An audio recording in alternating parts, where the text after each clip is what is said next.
O, ito na, mag-upload na ako. Ayan siya, oh. Hindi pa ayos. Yes muna ako. Hindi pa kasi ayos yung papel. Nag-aantay pa kami. Tapos sa barangay, baka susunod na araw na lang siya kukuha kasi hindi kami pinayagan ngayon eh. Mali yung sabi namin eh. Dapat 6 months pala pataas. 4 months lang nasabi namin. Kaya siyang bigyan. Sa susunod si mama na lang pasasama ko. Para ano. Iya nga ako, wala akong mapakain mali.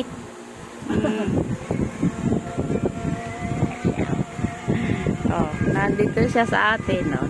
Kahit ganito ating bahay, ayos lang. Ay, kadali sa kanila. Ay, ka sa door 5. Huwag ka na mahiya.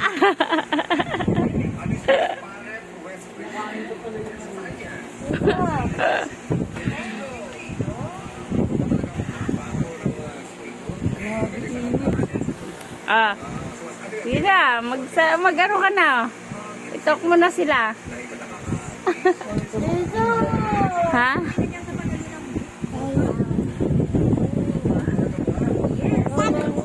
Hay mo si Papa. Dali. Hay mo si Papa. Okay.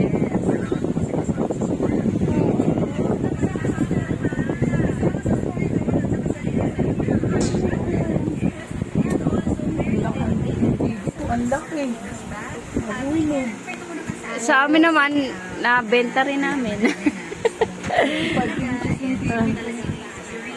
Benta sa amin. Lahat nga ng gamit na ano, nabenta. Aircon din, mga welding machine, mga ano, lahat. Parang tira. Ang kulit-kulit mo, Yuri. Ginagamit ko pa yung cellphone. Bahay ka na sa kanila. Trip ako. Naghahantay pa kami ng papel. Hindi pa kasi siya nakaka-fill up eh. Pero sigurado naman yun sa Martes. Makakaano siya. Basta meron lang akong ipakita ng barangay. Yun na lang.